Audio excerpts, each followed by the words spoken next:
মাসের 10 তারিখে বলা হয় আশুরা, ইয়াউমে আশুরা, 10 তারিখের দিন থেকে বলা হয় ইয়াউমে আশুরা। এই মাসকে সম্মান প্রদর্শন করে আরবের লোকেরা অন্যায়, যুদ্ধ, বিগ্রহ থেকে, রক্তপাত থেকে বিরত থাকতই না। এই মাসটির নামকরণ করা হয়েছে মহারম, যেটা শাস্ত্রীয় নিষিদ্ধ, অবৈধ। আর এই মহারম মাস থেকে আরবি মাসের ঘটনা শুরু গন্তে গন্তে আমাদের সামনে আসতো 1443 সালের মহারম মাসের প্রথম জমা মহারম মাসের 5 তারিখ। এই মহারম মাস কি? এই মহারম মাসটা হচ্ছে ঐতিহাসিক যত ঘটনা ঘটে পৃথিবীতে, এই মহারম মাসের মধ্যে এর মধ্যে অনেক অনেক ঘটনা ঘটেছে। এটি আরবি বারোটি মাসের মধ্যে সম্মানিত 4টি মাসের একটি মাস মহারম। এই মহারম মাসের এত ফজিলত, এত বরকত রয়েছে, কেউ যদি মহারম মাসের মধ্যে আল্লাহ সন্তুষ্টির জন্য রোজা রাখে, তাহলে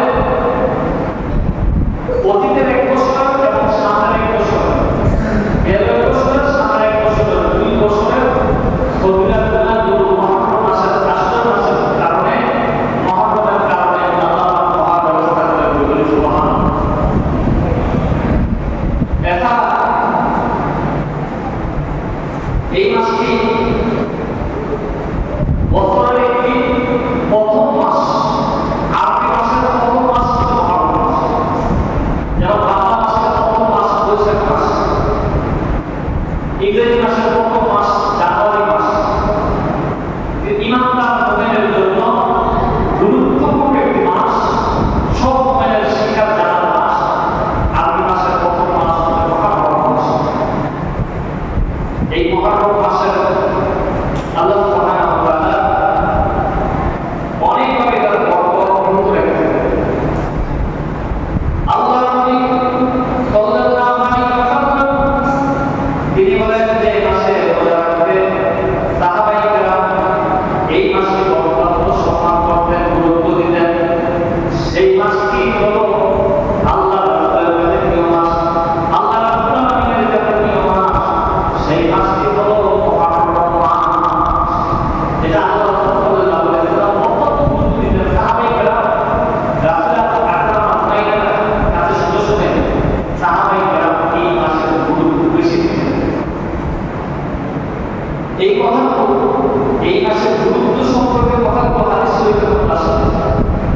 আল্লাহ রাব্বুল আলামিনের হাবিব বলেন, وقال النبي صلى الله عليه وسلم صيام يوم عاشوراء إني أحتسب على الله أن يغفر السنة التي قبلها رواه الترمذي। রাসূল সাল্লাল্লাহু আলাইহি ওয়াসাল্লাম ইরশাদ করেন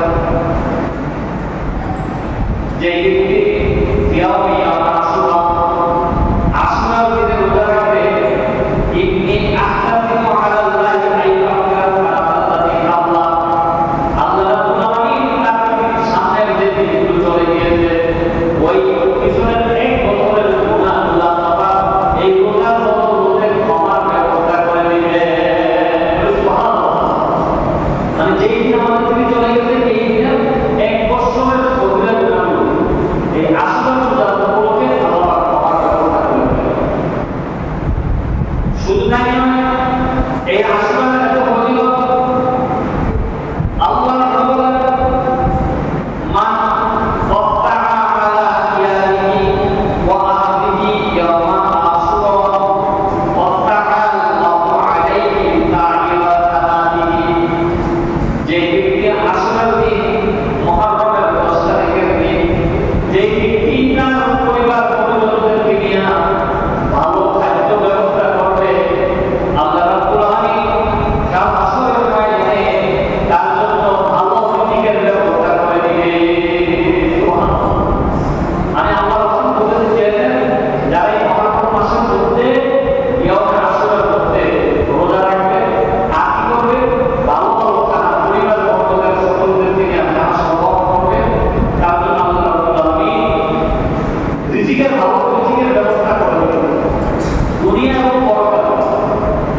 দুনিয়া কিয়ামত আখিরাত, দুনিয়া এবং পরকালে তার জন্য আমাদেরকে ব্যবস্থা করবে যারা এই মহারম মাসে পরিজনদেরকে নিয়ে সকলদেরকে নিয়ে ভালো থাকতে পরিবেশ করবে।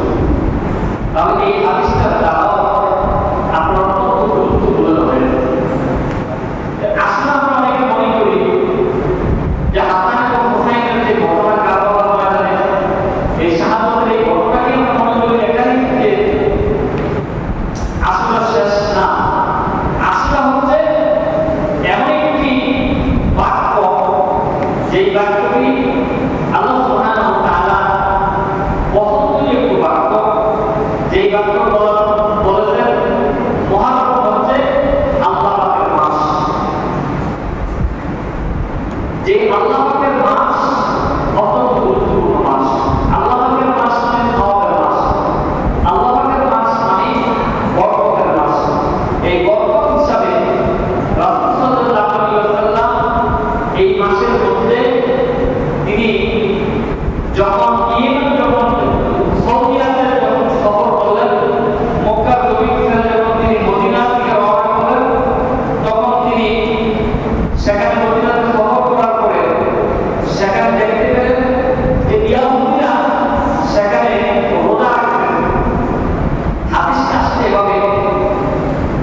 মাসটা ছিল মুহররম মাস, সেই দিন ছিল মুহররমের 10 তারিখের দিন। সুবহানাল্লাহ। শুধু তাই না, হযরত নূহ আলাইহিস সালাম 950 বছর দাওয়াত দিয়েছেন, আল্লাহ দাওয়াত দিলেন, দাওয়াত দিয়েছেন। কিন্তু মুসলমান হযরত নূহ আলাইহিস সালামের দাওয়াত অনেকেই গ্রহণ করে নাই, তার কওমের লোকেরা গ্রহণ করে নাই। আল্লাহ পাক তাদের দাওয়াত নূহ আলাইহিস সালামের দাওয়াত গ্রহণ না করার কারণে আল্লাহ পাক মুশরিক হয়ে গেলেন, রাগ করে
ইব্রাহিম আলাইহিস সালামকে আগুনের মধ্যে ফেলা হলো, আর আল্লাহর আদেশে আগুনটা স্বর্গের দিকে আরো হয়ে গেল।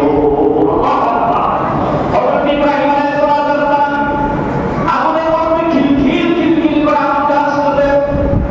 এবার নমরুদের লোকেরা, ফিরাউনের লোকেরা বলল, ফিরাউন করোনা আমরা জ্বালিয়ে দেওয়া আগুনকে, আমরা আগুনের মধ্যে ইব্রাহিমকে মারি না, আগুনকে ইব্রাহিম জ্বালিয়ে পড়ে তাই করে দাও।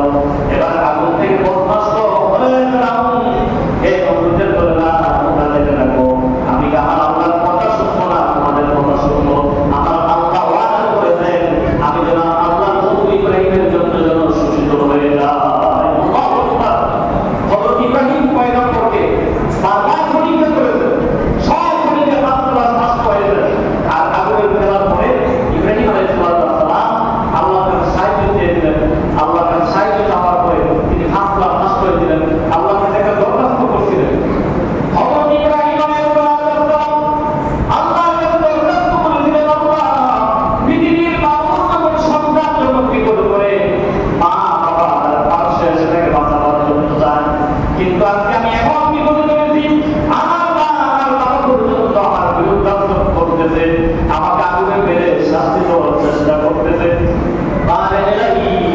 আপনি রব আর আমাকে বাঁচাবার কেউ নাই।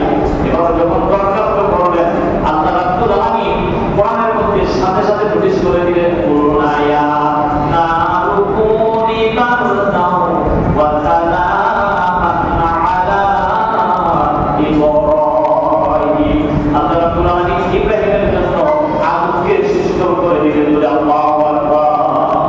সেই মাসটা ছিল মুহররম মাস, সেই দিন ছিল মুহররমের 10 তারিখ দিন, ইয়াউমে আশুরার দিন। বন্ধুরা আমার ভাইরা, 9 নম্বরে 10ই মুহররম আল্লাহ আসমান জমিন চন্দ্র সূর্য পাহাড় পর্বত নবমণ্ডল ভূমণ্ডল সব কিছু তিনি সাজিয়েছেন যেই দিন, সেই দিনটা ছিল মুহররমের দিন। 10 নম্বরে হচ্ছে ওই দিন বলেছেন পুরা হযরত হুসাইন ছিল আল্লাহ রাসূলের বিধান অনুযায়ী, আল্লাহর বিধান আল্লাহ রাসূলের সুন্নাহ অনুযায়ী জীবন পরিচালনা করবে, দেশ পরিচালনা করবে। কিন্তু হুসাইনের এই মত, হুসাইনের এই কথা মানব না, না মেনে পরিস্থিতি কি করলো, সেই কারবালার প্রান্তরের নির্মমভাবে এদের হাতে শহীদ হলো। আমির মুআবিয়ার পুত্র এই চেয়েছিল তার মন্ত্র দিয়ে, মানে তার কথা মতনে তার অবস্থানে তিনি রাজ্য চালাবেন। আর হুসাইন চেয়েছিল আমি আমার নানার যে রেখে যাওয়া সুন্নাহ আল্লাহর বিধান সেই অনুযায়ী আমি রাজ্য চালাবো। পরিশেষে সেখানে হুসাইন কারবালার প্রান্তরে শাহাদত বরণ করলেন। যেই ঘটনা পৃথিবীর ইতিহাসে কারবালার প্রান্তরের ঘটনা জড়িত। এই মুহররমের 10 তারিখের দিন হাসান এবং হুসাইন সহ তারা কারবালার প্রান্তরে তারা শাহাদত বরণ করেছে। কেন শহীদ হবে? হুসাইন চেয়েছিল আল্লাহর রাসূলের যে রেখে যাওয়া বিধান, আল্লাহর বিধান, এই বিধান অনুযায়ী রাজ্য চালাবে। আর আমিরের মুআবিয়ার পুত্র এজিদ চেয়েছিল না, আমার মতো করে আমার অবস্থানে আমি রাজ্য চালাবো। আমি হুসাইনের কথা, আমি ইমাম হাসানের কথা, আমি মোহাম্মদ আব্দুল্লাহর পুত্র মোহাম্মদের কথা মানতে পারি।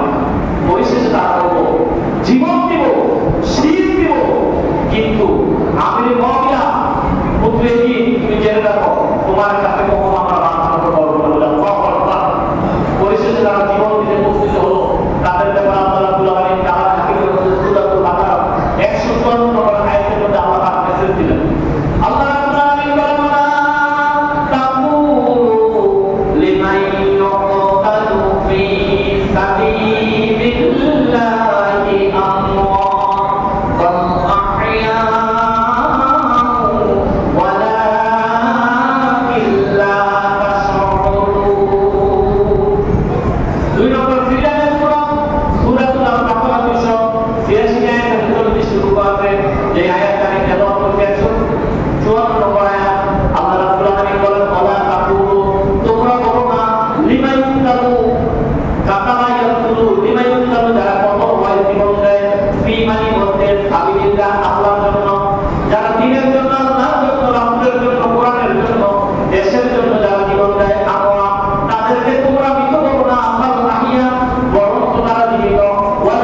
তারা সপরিবার সহ 14 জন 9 দিন পর্যন্ত পানিবন্দী থাকার পরে পরিশেষে তারা শেষ পর্যন্ত গোটা পরিবার কেউ 56 জন পর্যন্ত তাদের পরিবার ছিল শিশু আত্মসহ সবাই কারবার করে তারা শাহাদত গ্রহণ করেছেন।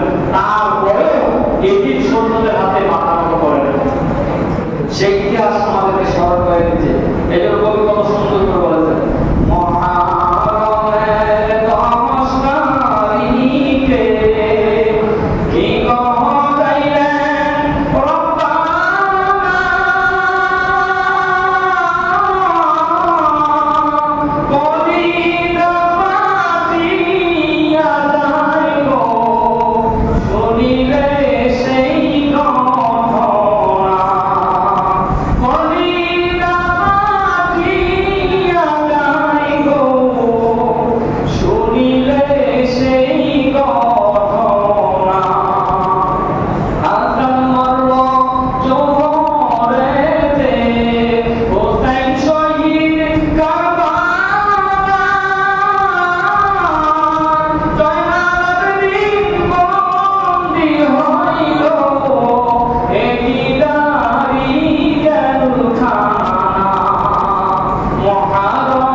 এখন তো 1443 বছর আগে এই 10ই মহরমের মধ্যে এই ঘটনা ঘটেছে। বন্ধুরা আমার ভাইয়েরা, রাসূল সাল্লাল্লাহু আলাইহি সাল্লাম জীবনের চাইতে সবচেয়ে বেশি ভালোবাসতেন হাসান আর হুসাইনকে। এত ভালোবাসতেন, রহমতের নবী একদিন খুতবা করতেছেন, অমনি সময় আল্লাহ সাল্লাল্লাহু আলাইহি সাল্লাম নজর করে দেখলেন হাসান আর হুসাইন বসে তীর্থের কাকের মতো তাকিয়ে আছে। হুজুর খুতবা ছেড়ে দিয়ে হাসানকে এক করে হুসাইনকে এক করে দিলেন, দুইজনকে দুই করে দিলেন। এত ভালোবাসতেন।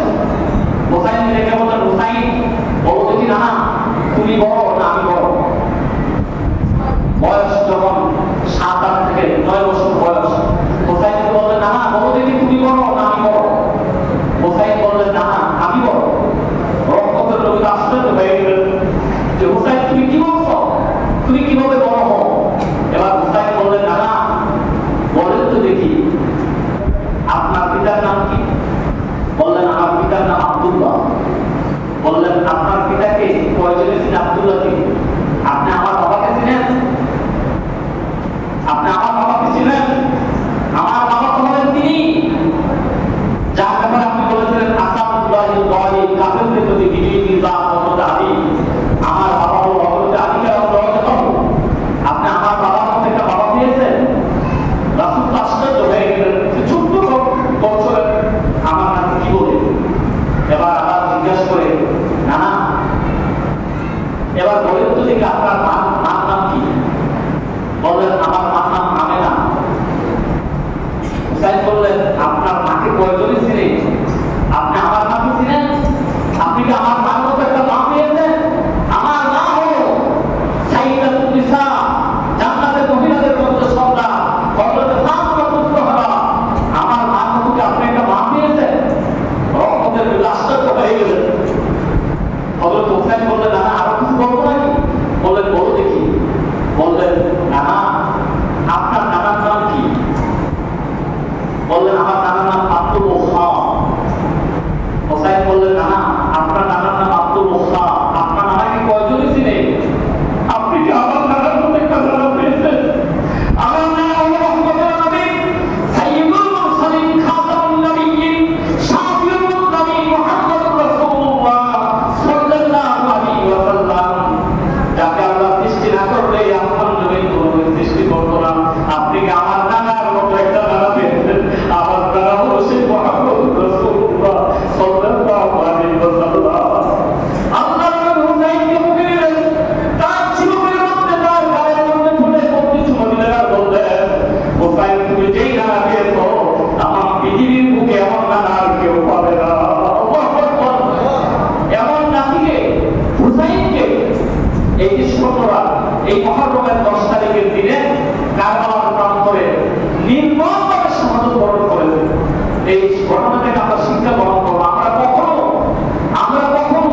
চেয়েছিল আল্লাহ রাসূলের বিধান অনুযায়ী রাষ্ট্র চালাবে, আর আমিরে মুআবিয়ার পুত্র ইয়াজিদ চেয়েছিল তার মতো রাষ্ট্র চালাবে।